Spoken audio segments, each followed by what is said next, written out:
इस छोटे से वीडियो में हम बात करने वाले हैं डीसी मोटर में जितने भी प्रकार के स्टार्टर हम यूज़ कर रहे होते हैं उसको काफ़ी डिटेल में कवर करेंगे। ये 2 point starter, 3 point starter, 4 point starter, ये एक रिक्वेस्टेड वीडियो है। पहले भी हमने थोड़ी सी बातें इसके ऊपर की थी, पर आप में से काफ़ी सारे लोगों का डिमांड था कि थोड़ी बातें और करें। तो इसके साथ साथ जो है जितने प्रकार के मोटर है, DC series motor, DC compound motor, shunt motor, तो इनमें क्या अंतर होता है इसके बारे में बात करेंगे। फील्ड वाइंडिंग, आर्मेचर वाइंडिंग, ये बैक ईएमएफ क्या होता है, मोटर स्टार्ट होते वक्त ज़्यादा करंट क्यों ले रहा होता है। यानी कि कहने का मतलब यह है कि जितने भी रिलेटेड टॉपिक्स हैं उन सब के बारे में हम बात करेंगे, ज़्यादा क्लियरिटी देने की कोशिश करेंगे। और ये ज़रूरी भी है क्योंकि ये सब अगर आपका अच्छे से क्लियर रहेगा तभी आपको जो है डीसी स्टार्टर जो है अच्छे से समझ में आएगा। तो अगर आपको ये सारी बातें जानना है तो इस वीडियो को देखते रहिए।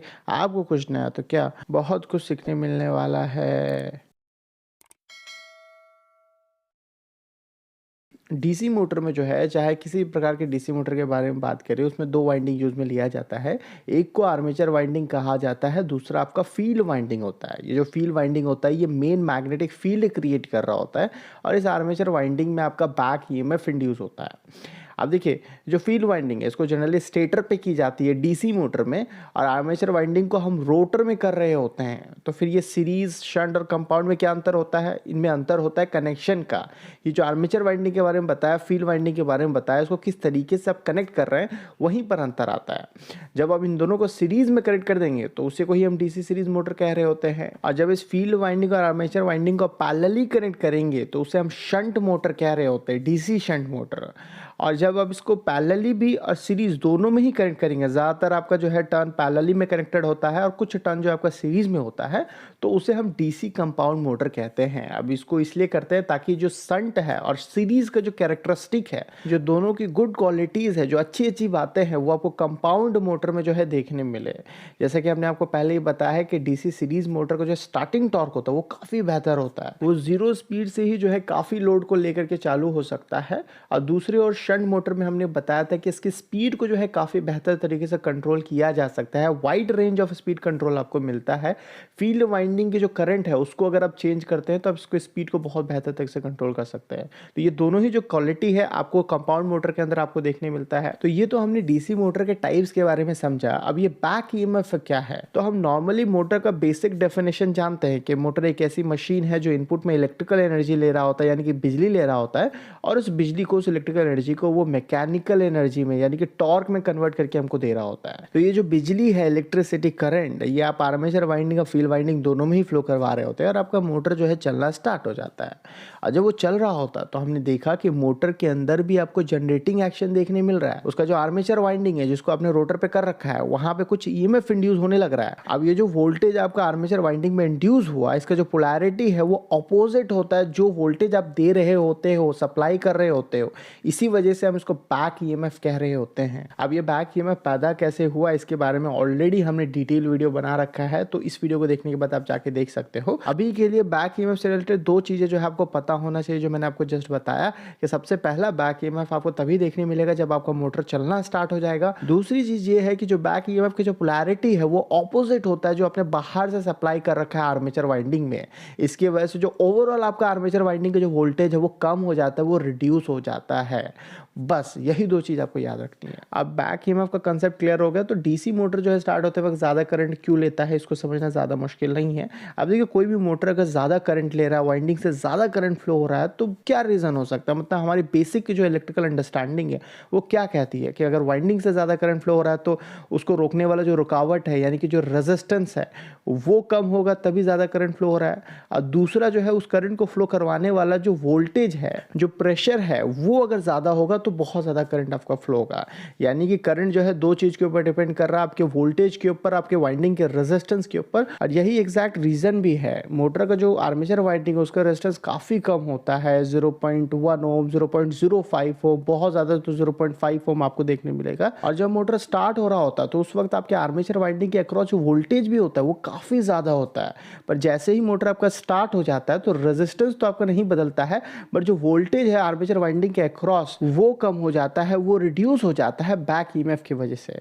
जैसा कि हमने समझा था कि बैक ईएमएफ का जो पोलैरिटी है वो अपोजिट होता है आपकी आर्मेचर वाइंडिंग में जो आपने वोल्टेज बाहर से दिया है, और ये आपको तभी देखने मिलता है जब आपका मोटर घूम रहा होता है। जब मोटर जब स्टार्ट होता है तो उस समय आपको बैक ईएमएफ देखने नहीं मिलता, उस समय बैक ईएमएफ 0 होता है। और इसी तरीके से इसका जनरली एक्सप्लेनेशन भी दिया जाता है कि जब मोटर आपका डीसी मोटर स्टार्ट हो रहा होता है तो उस वक्त बैक ईएमएफ 0 होता है, तो इसीलिए जो है वो स्टार्ट होते वक्त ज्यादा करंट ले रहा होता है। अब इस हाई करंट को जो हमें स्टार्टिंग में मिल रहा है इसको हम रिड्यूस कैसे कर रहे होते हैं, हम डिफरेंट डिफरेंट स्टार्टर यूज कर रहे होते हैं, 2 point starter, 3 point starter, 4 point starter. तो ये तीनों ही स्टार्टर का जो कंसेप्ट है वो सेम है कि जब मोटर स्टार्ट हो रहा होता है तो आर्मेचर वाइंडिंग के साथ जो है सीरीज में जो है बहुत सारे रेजिस्टेंस को ऐड कर देते हैं, ताकि जो करंट ऑपोजिशन है, करंट को जो रोक रहा है, रुकावट पैदा करने वाली जो प्रॉपर्टी है वो बढ़ सके और वो करंट को जो है कम कर सके।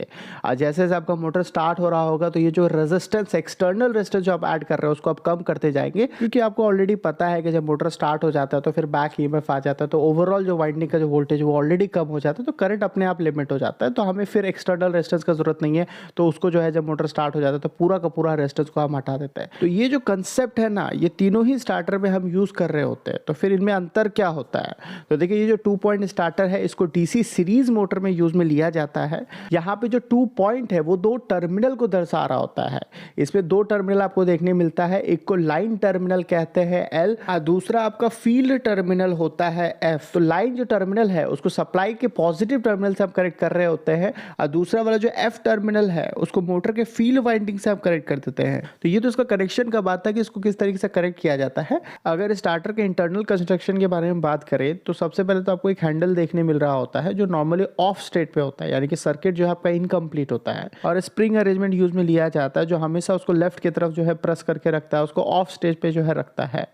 और काफ़ी सारे रेजिस्टेंस आपको देखने मिलते हैं जो डिफरेंट डिफरेंट टैपिंग किया हुआ रहता है, और एक होल्डिंग कॉयल आपको देखने मिलता है। अब ये जो होल्डिंग कॉयल है वो एक प्रकार का इलेक्ट्रोमैग्नेट होता है। जब इसके अंदर से करंट जो है फ्लो होता है तो ये मैग्नेट बन जाता है, और जब करंट जो है फ्लो नहीं रहेगा तो इसका जो मैग्नेटिज्म प्रॉपर्टी है वो खत्म हो जाएगा। तो जैसे ही आप डीसी सप्लाई देते हैं तो आपका मोटर ऑन नहीं होता है, क्योंकि ये ऑफ स्टेट में है। तो इस हैंडल को आपको घुमा करके जो है आपको 1 पर लाना होता है। तो जैसे ही आप 1 पे लाते हैं तो आपका सर्किट कंप्लीट होता है, करंट फ्लो होना स्टार्ट होता है। और ये जितना भी रेजिस्टेंस आपको देखने मिल रहा है 1 2 3 4 5, ये सब जो है आर्मेचर वाइंडिंग के सीरीज में कनेक्ट हो जाता है। यानी कि मोटर जब स्टार्ट होता है तो मैक्सिमम रेजिस्टेंस जो है आपके सर्किट पे कनेक्टेड होता है, और जैसे ही स्टार्ट हो जाता है तो फिर आस्ते आस्ते आप इसको 2 पे लेके जाते हैं, 3 पे लेके जाते हैं। तो जो रेजिस्टेंस है आप देख रहे हो पीछे का, वो सर्किट से बाहर होता जा रहा है, यानी कि अब जो करंट है वो इस तरीके से फ्लो होगा, ये वाला पाथ को फॉलो करेगा। और जब ये 5th पे पहुंच जाता है तो पूरा का पूरा रेजिस्टेंस जो है आपके सर्किट के बाहर हो जाता है, यानी कि करंट जो है ऐसे फ्लो होते हुए आपके मोटर तक पहुंचता है। और आप वैसे भी जरूरत नहीं है, क्योंकि बैक ईएमएफ आ गया होगा, करंट ऐसे ही जो है आपका कम हो जाता है।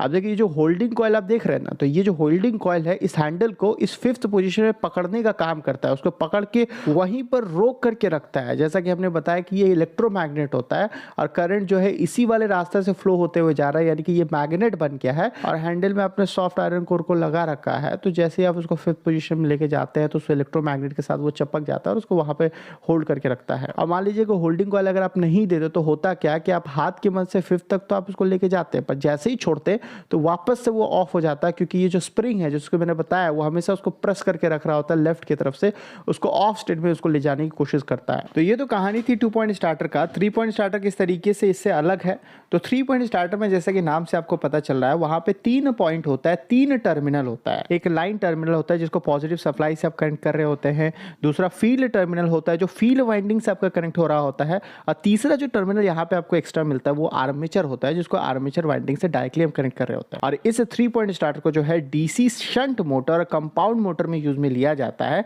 इसको आप डीसी सीरीज मोटर में यूज में नहीं ले सकते, क्योंकि ये समझ भी आ रहा है सीरीज मोटर में आर्मेचर और फील्ड वाइंडिंग जो है सीरीज में कनेक्टेड था, तो वहां पे एक ही टर्मिनल आपको बाहर में मिल रहा था।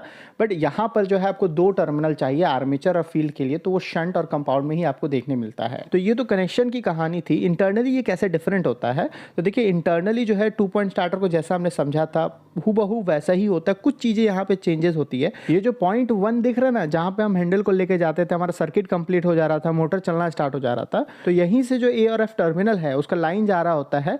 आर्मेचर वाइंडिंग वाला जो हमने देखा था कि रेजिस्टेंस होते हुए आर्मेचर वाइंडिंग से आपका कनेक्ट होता है, वो ए लाइन हो गया। और दूसरा वाला आप देख रहे हैं ऊपर से जा रहा होता है, जो होल्डिंग कॉइल से होते हुए आपका फील्ड टर्मिनल तक पहुंच रहा होता है, और उसको फील्ड वाइंडिंग से जो है कनेक्ट कनेक्ट किया जाता है।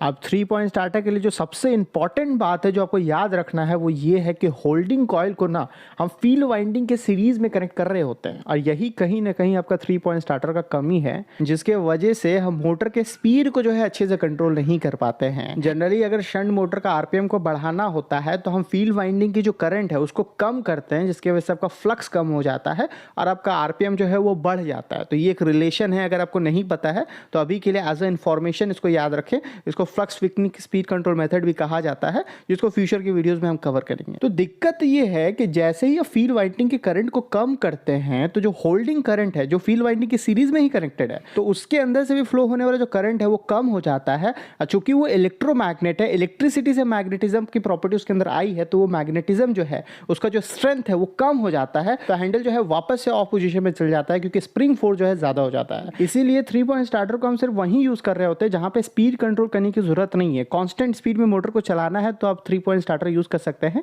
अगर को वेरिएबल स्पीड में चलाना है, स्पीड कंट्रोल करना है, तो फिर 4 पॉइंट स्टार्टर यूज कर रहे होते हैं। 4 पॉइंट स्टार्टर में सब कुछ सेम होता है, बस एक एक्स्ट्रा पॉइंट आपको देखने मिलता है, और वो जो एक्स्ट्रा पॉइंट है वो होल्डिंग कॉइल के लिए हम दे रहे होते हैं। उसको फील्ड वाइंडिंग से हटा करके जो है उसके पैरेलली हम कनेक्ट कर देते हैं और एक एक्स्ट्रा टर्मिनल निकाल देते हैं। अगर बैक ईएमएफ में कंफ्यूजन है, समझ नहीं आया, तो राइट वाले वीडियो को क्लिक करके पूरी ज्ञान ले सकते हैं। और मोटर से रिलेटेड और भी वीडियोस देखना चाहते हैं तो इस वाले प्लेलिस्ट को फॉलो कर सकते हैं।